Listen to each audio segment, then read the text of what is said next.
Hey, a lot of people do the numerado drill differently, or call it whatever you want, depending on the weapon style that you're training in, and it's all terminology.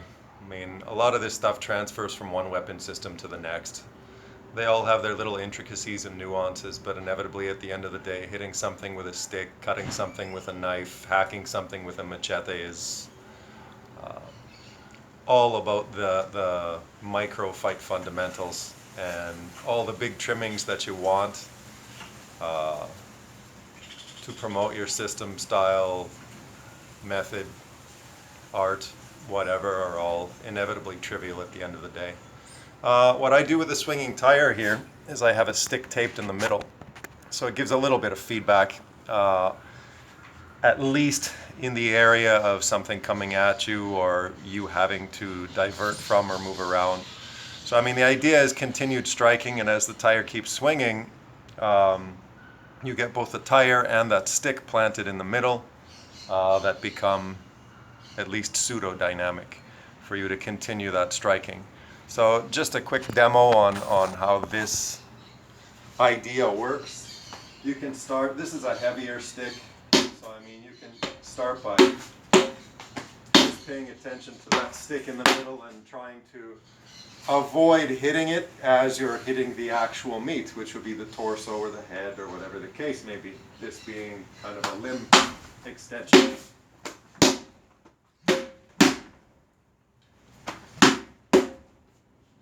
And as the tire starts swinging from impact, you have to start moving around that stick without hitting it. Picking your angles, changing your footwork. And the goal is continued striking with some semblance of power at least, instead of the little tappy thing that we always see.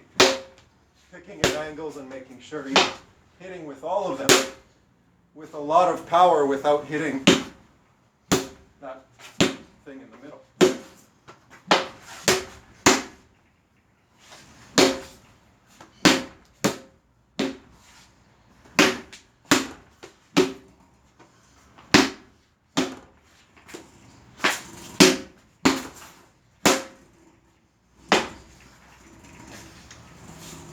And as I mentioned the other day, constantly try and strike out of motion, which is misleading and misdirecting for the person that you're fighting / training against / whatever, right?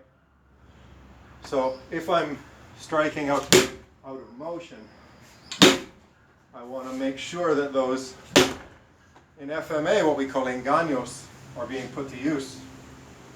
So however that tire swings,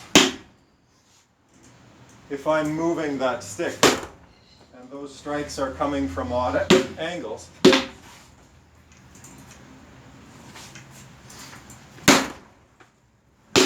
without telegraph, it makes it harder to see them coming, has a greater percentage chance of landing, and you're already in motion when the other person picks up on your strike, as opposed to the caveman thing that we always see. So if I'm doing it out of motion, and you can hear from the impact how hard those strikes still are. But if I don't give patterns with that constant motion, I have a far greater chance of landing. What I usually notice in other people is when they're sparring, they have a certain pattern of that movement. And if you pick up on that pattern quickly, you devise ways to get around it and to destroy that pattern. Or if it's a figure eight, or just the one side to the next. When I'm sparring, if you'll notice, my stick is constantly moving in different directions. So it's hard to gauge what kind of pattern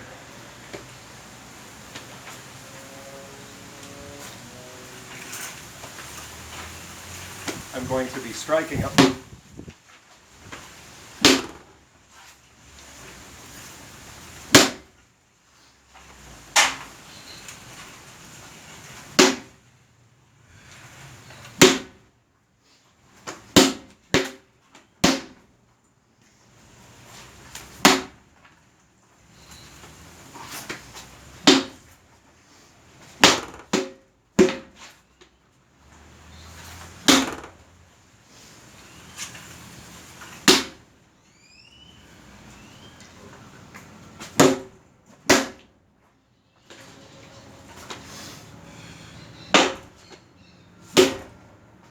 And I want all of my strikes to have some semblance of intent, that I'm hitting to hurt or do damage.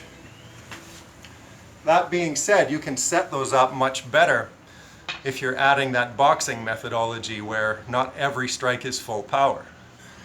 Where that's actually an engaño and a trick that we used to utilize and still do as well, is that you can soften the person up, get them comfortable with feeling they can handle your power, or that you're not that hard of a striker, and stagger those.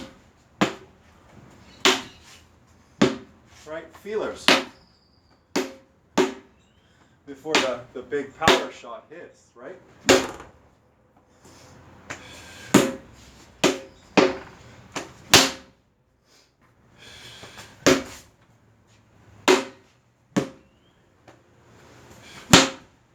We often don't talk about strategies like this. We just implement the style or the system or the method or whatever the case.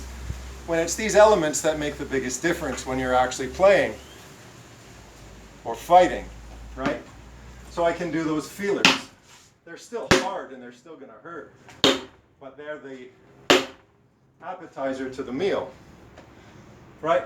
So if I'm feeling, bang, right? Feeling, bang. Feeling, bang. Right? Feeling, bang.